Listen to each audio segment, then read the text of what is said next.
तेजस्वी जी भी जब वहाँ गए, कोई ब्राह्मण वर्सेस राजपूत नहीं कर रहे, मैं भी वहाँ गई थी। दोनों विधायक पे आरोप लगा रहे हैं, बेनीपट्टी और बिस्फी के। उनका कॉल डिटेल्स निकाल के उनके सामने दे दीजिए ना, तो आप निष्पक्ष होकर कार्रवाई कीजिए। नमस्कार, आप देख रहे हैं लाइव सिटीज़। मैं हूं आपके साथ सौरभ राज। बिहार में हाल ही में जो मधुबनी के बेनीपट्टी थाने में जो कुछ हुए, पूरे बिहार को शर्मसार किया। कानून व्यवस्था के ऊपर सवाल खड़े हुए। हमारे साथ हैं कांग्रेस के पूर्व विधायक भावना झा, जो बेनीपट्टी से ही आते हैं। इनसे जाने कि पूरा मामला क्या था। मैम, जिस तरीके से जो मधुबनी के बेनीपट्टी में हुआ, आपके क्षेत्र में हुआ, क्या पूरा मामला है? कुछ लोग इसे जातीय रंग दे रहे हैं, कुछ कह रहे हैं कि आपसी रंजिश थी।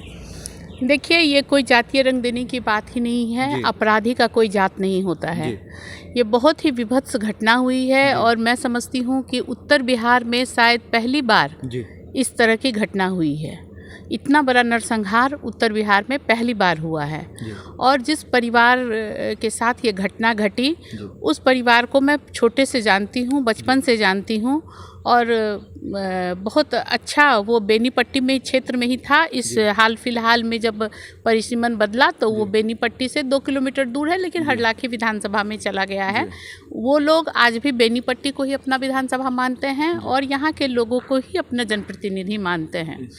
तो उनके साथ जो इस तरह की घटना घटी है, वो घोर प्रशासन की लापरवाही के कारण ये घटना घटी है। क्योंकि अक्टूबर नवंबर के महीने में भी जब कुछ इस तरह का बात हुआ था तो एक तरफा कार्रवाई की गई थी प्रशासन के द्वारा, पुलिस कर्मियों के द्वारा, और उनके बड़े बेटे को झूठे ST-SC केस में फंसाकर जेल में रख दिया गया था, संजय सिंह को।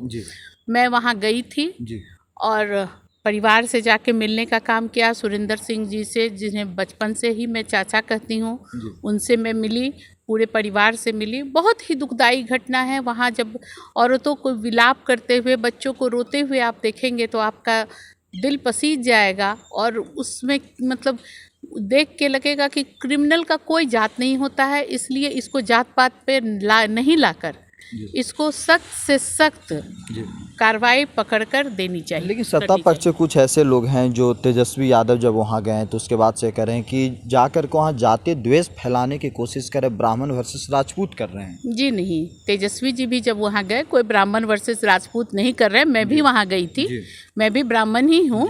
और मैं आपको बता दूँ कि जो पीड़ित परिवार है और गाँव के लोग हैं, बार बार किसी व्यक्ति विशेष को इंगित करते हैं, कहते हैं, तो उसमें देरी क्यों है?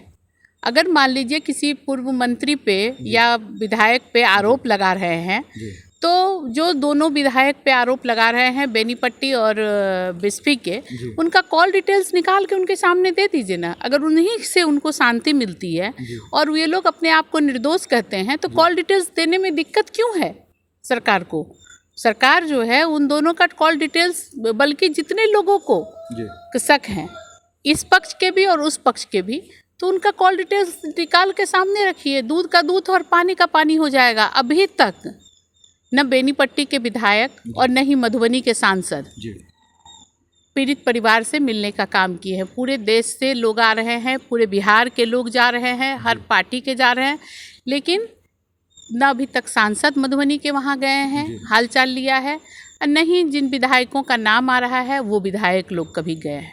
तो आप निष्पक्ष होकर कार्रवाई कीजिए। लेकिन क्या लग रहा है मैम कि प्रशासन की लापरवाही है या फिर आपसी रंजिश इतना बढ़ गया कि कोई काम नहीं आ सकता? देखिए, कहीं ना कहीं कोई भी चीज़ में कोई रंजिश होती है एक दूसरे से, तो प्रशासन का काम होता है कि उसको शांति बनाना, उसके साथ दोनों पक्षों को मिला के काम करना। लेकिन यहाँ 2 पक्षीय काम हुआ ही नहीं, 1 पक्षीय काम हुआ है।